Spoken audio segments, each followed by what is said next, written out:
All right, so you spent 40 grand on this car. Maybe more, if we're being honest with each other. And I'll just say it straight out. You're probably using, what, 1/3 of what that thing can actually do? Maybe less. Now look, I'm not here to review it. That ship sailed. You already own it, or you're about to, and nobody needs me standing here telling you the range is good and the screen is big. You figured that part out on your own. What I want to do instead, and stick with me here, it's 5 things, is walk you through stuff the salesperson never brought up. Stuff that's sitting in a manual somewhere that, let's be honest, nobody's cracked open since 2023. And a couple things, I mean this literally, that changed in the last 4 days. Even guys who've had this car for years don't know about it yet. So let's just get into it. Tip 1. 2 decisions at the dealership that quietly cost people money. First one, the wheel upgrade. Somewhere in that ordering process, Tesla slides this option in front of you: bigger wheels. 19-inch runs you $1,500. 20-inch is closer to $2,000. And hey, they look great. I'm not going to sit here and pretend they don't. They do.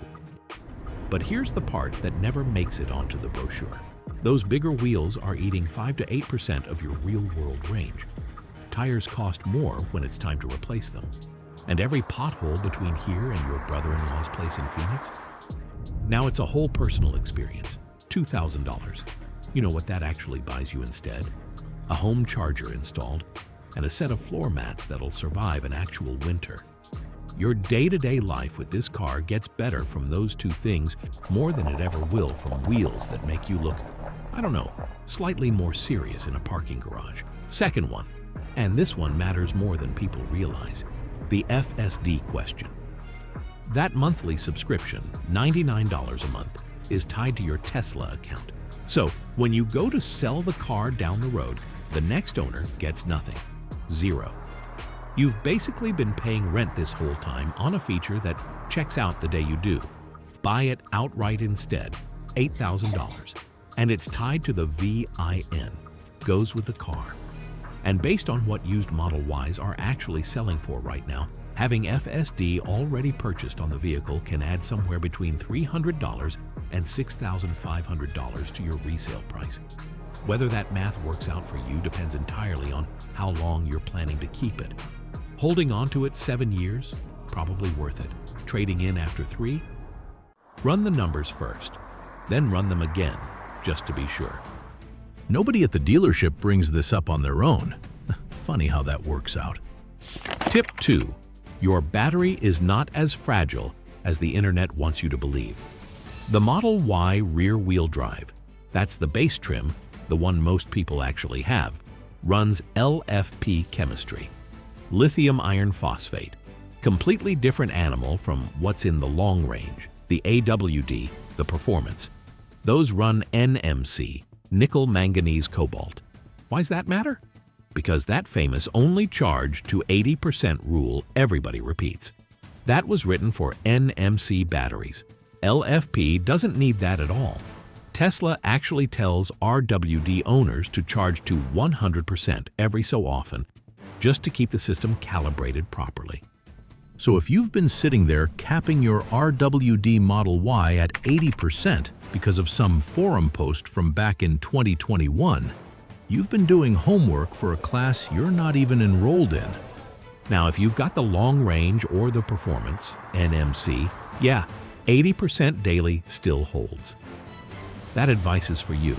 Just know which battery is actually under your feet before you go following rules that were never meant for it. Here's a real number, and I like real numbers. A 2026 Model Y Juniper owner put out his results after 16,000 miles of frequent fast charging. 1% degradation. His whole approach, never above 75% day-to-day, never below 35%.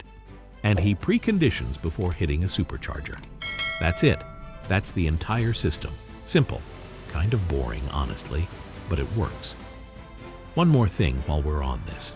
Supercharging isn't the enemy here. Using it for road trips is exactly what it's built for. Using it as your everyday charger because you never got around to installing a home unit, That's where the wear starts creeping in over time. Once you hear it laid out that way, it's a pretty easy line to remember. Tip 3. Tesla dropped something. 4 days ago, and you might not know, yet July 15th. Tesla pushed the third wave of FSD version 14.3.5. It's rolling out to AI4 vehicles right now, which covers most Model Ys from the last couple years. There's the usual stuff in there. Smoother lane changes, better handling at those tricky intersections. That little steering twitch that made everybody grip the wheel a bit tighter apparently finally got sorted out. Driver monitoring's also less aggressive now, which, honestly, long overdue. That thing was starting to feel like driving with a suspicious substitute teacher watching your every move. But here's the one that I don't think is getting enough attention. Camera preview. While you're driving, before this update, you could only pull up the camera feeds while parked. Now, while the car's actually moving, you go to Controls, then Service, then Camera Preview. All 9 cameras, live, right there. Tap anyone and it fills the screen. Grid button brings you back out. Now, I know what some of you are thinking. I can already see the cameras when I'm parking. No, this is different. This is while you're moving. And if you've ever wanted to actually see what's alongside you on the highway, or what the car was looking at right when it did something that surprised you, you're going to use this a lot more than you think. To check if it's hit your car yet, open the Tesla app, Software tab, check for updates. If you've had it on manual updates for whatever reason, go actually check. It doesn't come find you. You gotta go find it. Tip 4. You have a voice assistant and most people use it. Exactly. Once someone gets the car, discovers Grok's sitting in there, asks it something completely pointless just to test it, gets an answer, goes, "Huh, neat," and then never touches it again. I've done it. You've probably done it too. And it's kind of a shame because that thing can do more than people give it credit for. What Grok can actually do in your car right now. No screen required. Hey Grok, add a Supercharger stop before Dallas. Done. Waypoints added. Hey Grok, how much range will I have when I get home? And it gives you the real number, based on your current charge, your route, the actual temperature outside. Not the sticker number Tesla prints for the EPA, the real one. Hey Grok, find me a coffee shop near the next exit. Navigation's updated. Cabin temp, music, general questions, vehicle info, all of it hands-free. If reaching over to tap a 15-inch screen at 65 miles per hour has ever felt a little off to you, and it should, just use this instead. Now here's the part coming up that I actually think is worth paying attention to. Tesla's VP of AI confirmed it, and Musk said it publicly back in June. Grok's getting connected directly into the FSD planning layer. Target is September 2026. In plain English, what that means is you'll be able to say, drop us off at the entrance and go find parking. And the car just does it. No tapping, no menus. You talk, it handles it. I'll give you the honest caveat, because that's how we do things around here. This is Tesla. September on a Tesla roadmap has historically meant somewhere between September and your next birthday. Build in a little buffer. But here's the part that actually matters in this tip. The car you already own gets this over the air. Nothing to buy, nothing to install. The same vehicle sitting in your driveway right now is going to do something brand new in a couple months. That doesn't happen with any other car you've ever owned. Worth a second to actually sit with that. Tip 5. 3 supercharger things that sound obvious but apparently aren't. First one. The pricing filter. This is new in FSD 14, kind of buried in the settings, and most people haven't stumbled onto it yet. Controls, navigation, trip planner settings. There's an option in there to route only to superchargers where Tesla controls the pricing directly. Why does this matter? Because not every station with a Tesla logo on the map is actually a Tesla-priced station. Some are partner locations, and if you've got a free supercharging promotion on your vehicle, some of those partner spots just don't honor it. You show up, plug in, get charged anyway. If you've got free supercharging and haven't flipped this filter on yet, go check your charge history. You might have been paying for sessions that were supposed to be free. Second one, navigate to the Supercharger even when you already know exactly where it is. When you set a Supercharger as your actual destination, even one you could find blindfolded, the car starts preconditioning the battery while you're still driving there, warms it up before you even arrive, and a warm battery charges dramatically faster than a cold one.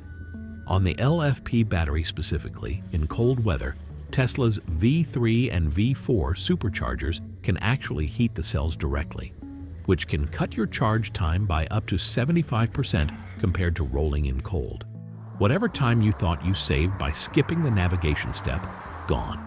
And now you're the one sitting there waiting for a cold battery to warm up in the parking lot instead.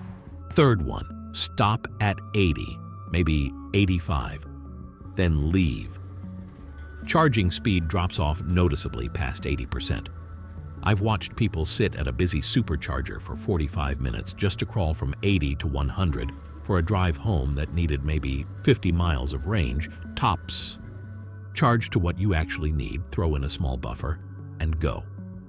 You'll spend less time standing around. And whoever's waiting on that stall behind you, they'll feel something pretty close to relief. That's the list. A couple save you money before you've even taken delivery.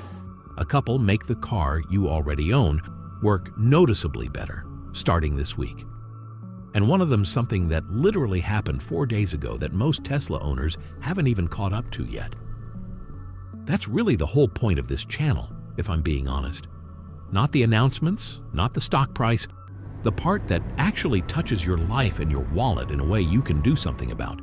Quick one for the comments. Which number was new to you today? 1 through 5, drop it below. I read every single one. And hey, if most of you say tip 3, I'm going to feel pretty validated about the whole thing. We're closing in on a 35,535 subscriber number. I'll make a bigger deal about next time.